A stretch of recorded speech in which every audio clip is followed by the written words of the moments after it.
অন্তর্বর্তীকালীন সরকার গ্রহণ করবে। বন্ধুগণ আমার, আমরা দীর্ঘ সময় ধরে জুলাইয়ের যারা যোদ্ধা, জুলাইয়ের যারা শহীদ, জুলাইয়ে যারা অংশগ্রহণ করেছে, আমরা প্রত্যেকে জুলাইকে সংরক্ষণের জন্য, জুলাইয়ের আকাঙ্ক্ষাকে ধারণ করবার জন্য জুলাই ঘোষণাপত্রের দাবি সরকারের কাছে জানিয়ে এসেছি।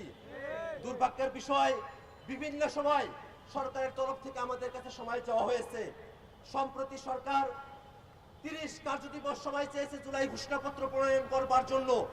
আমরা সরকারের কাছে উদাত্ত আহ্বান জানাই যে 30 কার্যদিবস সময়ের কথা বলা হয়েছে, এই 30 কার্যদিবসের পরে 31 কার্যদিবসের যদি আপনারা যান, তাহলে বাংলাদেশের জনগণ যেভাবে রাজপথে নেমে এসেছিল আবারও রাজপথে নেমে আসবে।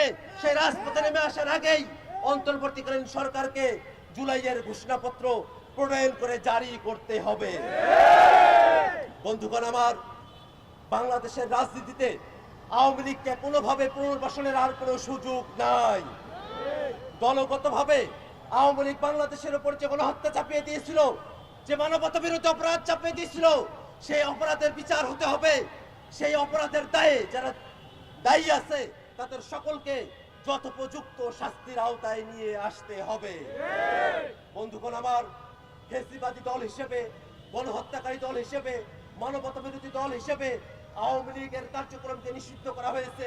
কিন্তু অতীব দুঃখের বিষয়, বাংলাদেশ রাষ্ট্রটি এতদিন পর্যন্ত যে সংবিধানের আলোকে পরিচালিত হয়েছে, যে আইন কানুন নীতি নির্ধারণের মধ্য দিয়ে গিয়েছে, এখনো পর্যন্ত বাংলাদেশের আইনে, বাংলাদেশের সংবিধানে ফ্যাসিবাদ এবং স্বৈরতন্ত্রের আলামত বিদ্যমান রয়েছে। শুধু আওয়ামী লীগকে নিষিদ্ধ করে ফ্যাসিবাদের উপাদানকে বাংলাদেশ থেকে বিলোপ করা সম্ভব নয়। যদি ফ্যাসিবাদ থেকে বাংলাদেশকে মুক্ত করতে হয়, যদি ভবিষ্যতে বাংলাদেশে আর কোনো ফ্যাসিবাদকে আমরা চাপিয়ে দিতে না চাই, তাহলে অবশ্যই অবশ্যই আমাদেরকে নতুন রাজনৈতিক বন্দোবস্তের মধ্য দিয়ে নতুন সংবিধান প্রণয়ন করতে হবে।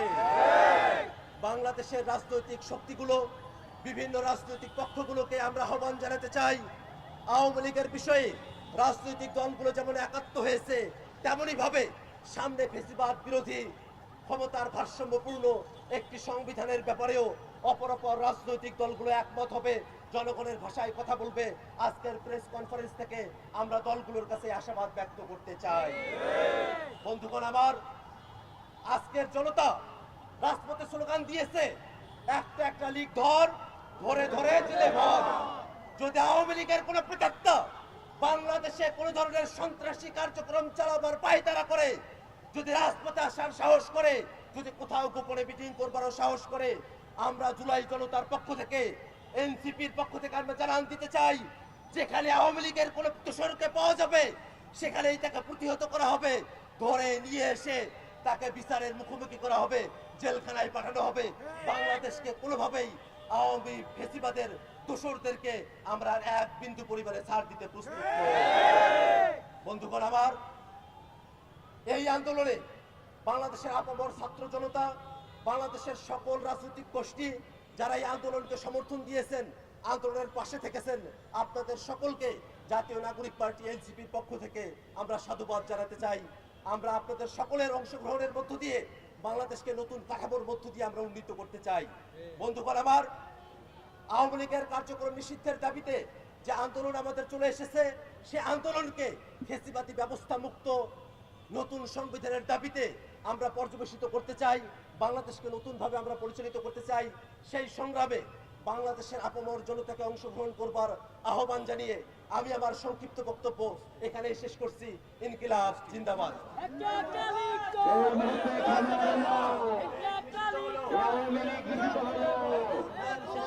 এই